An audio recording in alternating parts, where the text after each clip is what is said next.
நேத்து மேட்ச் வந்து பாத்தீங்க அப்படின்னா சான்ஸே இல்லைங்க. நம்மளோட ப்ரிடிக்ஷன் 100% பஞ்சாப் டாஸ் வின் பண்ணணும் நடந்துச்சு. அதே மாதிரி மும்பை வந்து பேட் பண்ண வைப்பாங்கன்னு நடந்துச்சு. நல்ல ஃபீல்டிங் பண்ணுவாங்க, 210க்குள்ள கண்ட்ரோல் பண்ணுவோன்னு நடந்துச்சு. அதே மாதிரி சேசிங்ல பஞ்சாப் வந்து மும்பையை பஞ்சராக்கி வீட்டுக்கு அனுப்பும் அப்படின்னு சொன்னா அத்தனையுமே நடந்துச்சு. தலைவிக்காக இந்த வருஷம் ஃபைனல் கொண்டு போயிருவாரு ஸ்ரேயஸ் ஐயர் அப்படின்னும். அதே மாதிரி பஞ்சாப் வந்து பல்லேடன்ஸ் ஆட வச்சாங்க. ஸ்டேடியத்தில் இருக்க அத்தனை பேரையும் ரொம்ப மகிழ்ச்சியா இருக்கு, ரொம்ப சந்தோஷமா இருக்கு.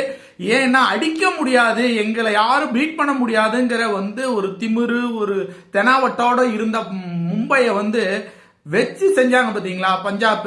அதுவும் அந்த 3 6 ஹேட்ரிக் 6 வந்து ஸ்ரேயஸ் ஐயர் அடிச்சதெல்லாம் சரியான கேப்டன்ஷிப் நாக்கு. இவர் வந்து இந்தியா டீம் வந்து இன்னும் வந்து செலக்ட் பண்ணாம இருக்காங்க டெஸ்ட்ல. அது வந்து அவங்களுடைய இழப்பு வந்து அவங்க வந்து யோசிக்கவே இல்லை. கண்டிப்பா செலக்ட் பண்ணிடுவாங்க, இன்னும் நாட்கள் இருக்கு, வெயிட் பண்ணி பார்ப்போம். ஸ்ரேயஸ் ஐயர் சரியான நாக்குங்க. கேப்டன்ஷிப்னா இப்படிதாங்க இருக்கணும். இந்த மாதிரி தாங்க ஒரு கேப்டன் வந்து ஒரு டீமை வந்து வெற்றிக்கு கொண்டு போகணும். சான்ஸே இல்லை. சூப்பர் பஞ்சாப் கூட்டு முயற்சி.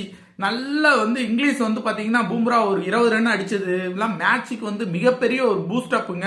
ஸ்ரேயஸ் ஐயர் வந்து 87 ரன் அடிச்சு பஞ்சாப் வந்து கொண்டு போய் ஃபைனல்ல நிறுத்தியிருக்காரு. இந்த வெற்றி எதிர்பார்க்கப்பட்ட வெற்றியா அப்படின்னா பலரும் எதிர்பார்த்தது வேற, ஆனா நடந்தது பஞ்சாப் வெற்றி பெற்றது. நம்மளோட ப்ரிடிக்ஷன் 100க்கு 200% பஞ்சாப் வின் பண்ணும் சொல்லியிருந்தோம். அதுதான் நடந்திருக்கு. இப்பவும் சொல்றோம். அடுத்த மேட்ச் ஃபைனல்ல வந்து பாத்தீங்கன்னா ஆர்சிபி பஞ்சாப் நடக்கக்கூடிய மேட்ச்ல யார் வின் பண்ணுவாங்கன்னு உங்களுடைய கருத்து கணிப்பு என்னங்கிறத கமெண்ட்ஸ்ல கொடுங்க.